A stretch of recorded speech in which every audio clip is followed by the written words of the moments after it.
Des coups de feu ont été entendus dans la nuit de ce mercredi 29 mars 2023 au centre-ville de Ouagadougou. Pour plus d'informations après le générique. Bienvenue sur la Ligue planétaire.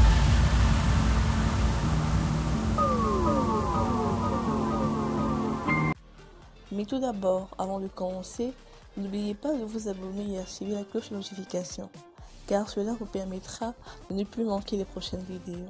Let's go!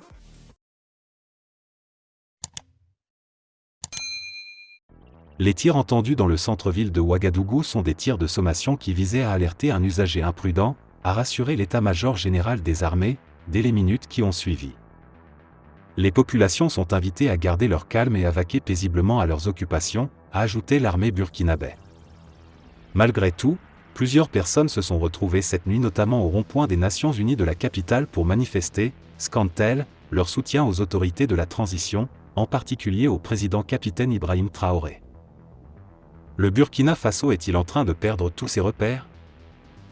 Alors que les bilans officiels sont très flatteurs avec des annonces de victoires éclatantes sur les terroristes, curieusement l'insécurité gagne du terrain avec un accroissement continu du nombre des attaques terroristes, des victimes civiles et militaires, des déplacés, des localités assiégées et déguerpies, etc. Forcément quelque chose ne va pas quelque part. D'autant plus qu'il saute aux yeux que tout est fait par le pouvoir de la transition pour imposer son point de vue sur tout, à telle enseigne que son président lui-même n'hésite pas à s'attaquer directement aux médias et aux communicateurs indépendants nationaux comme étrangers. En plus du terrorisme, le pays doit manifestement faire face dorénavant à une autre guerre, celle des valeurs qui fondent sa nation, et elle se jouera là où les terroristes n'ont pas encore le pouvoir, en ville entre les citoyens et le pouvoir. Pourtant il n'y a pas encore longtemps c'était un concert de Viva, même si on le savait surfait. C'est justement là que gît le problème du MPSRI qui s'était installé dans des circonstances qui devaient ouvrir la voie à un réel mieux sur le front sécuritaire et humanitaire. En moins de 6 mois de gestion du MPSR2, le BF qui avait déjà de très sérieux problèmes avec la double crise sécuritaire et humanitaire qu'il vit, est actuellement au bord du précipice.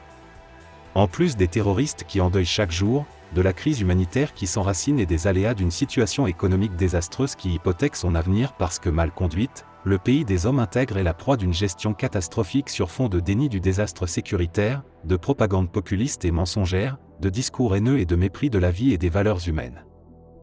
Comment ce pays reconnu comme viscéralement attaché à sa liberté en est-il arrivé là au point de se laisser sombrer comme par fatalisme?